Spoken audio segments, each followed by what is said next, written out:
This is example 2 for the additional mates and sub-assemblies lesson. Starting point files are required.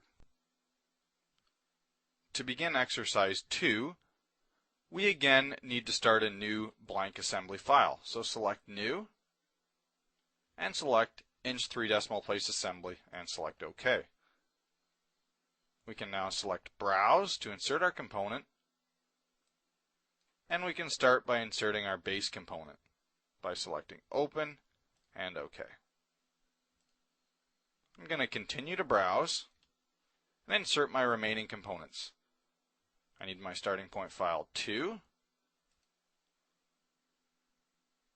I need my starting point file 4. And I'm also going to need to select File Types, drop down to Assemblies, and insert my starting point file 3-1. And this is an assembly. It's called a sub-assembly. It's an assembly that's being inserted within another assembly.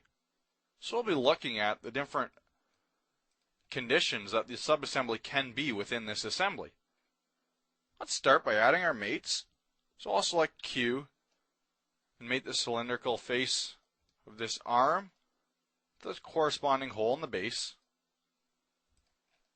And in this case, as I mentioned in our previous example, this part was designed with clearance. So we don't want to mate the side face to the side because then all the clearance will be on one side of our part.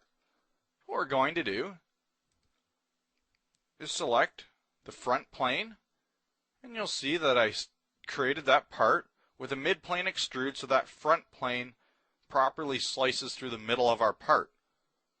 And then I can select my base, and again select the front plane. Again, because I used a mid-plane extrude, that front plane is in the middle of my part file. So when I mate those two planes coincident to each other, I've put half of the clearance on either side. And if I were to adjust the amount of clearance, we know that that clearance is going to stay symmetrical. I'll accept that, and I'll add my mates to the cylinder.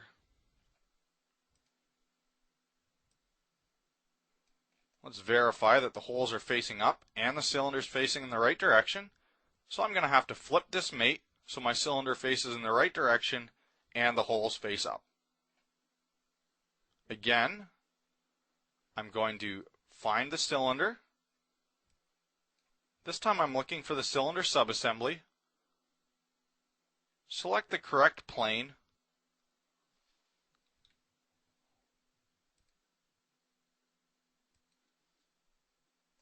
And mate it again to that corresponding plane on the base part.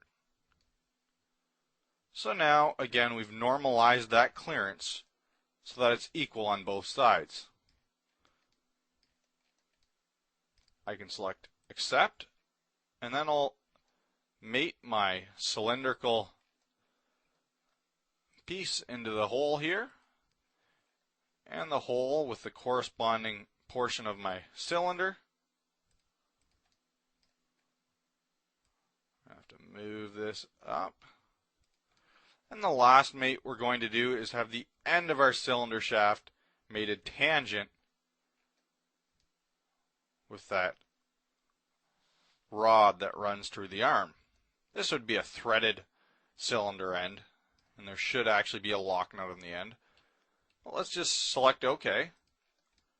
And now we're ready to move this part. Oh, it doesn't move. Now, why doesn't it move? The reason it doesn't move is because sub-assemblies can have two different states. They can either be rigid, so no matter what freedom that sub-assembly has, it's rigid, it's locked, it does not move. Or it can be flexible, and we need a flexible sub-assembly.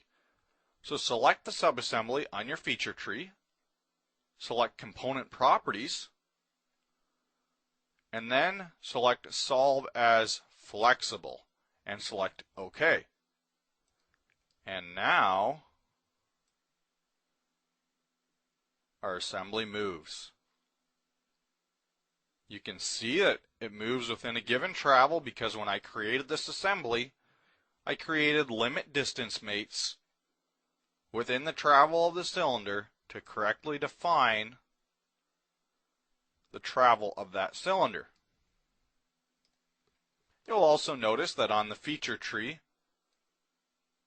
the icon for the sub-assembly changed from a T with a green square in the corner to the green square slightly above the corner of the T. You can see this is a normal assembly icon. This is a flexible assembly icon.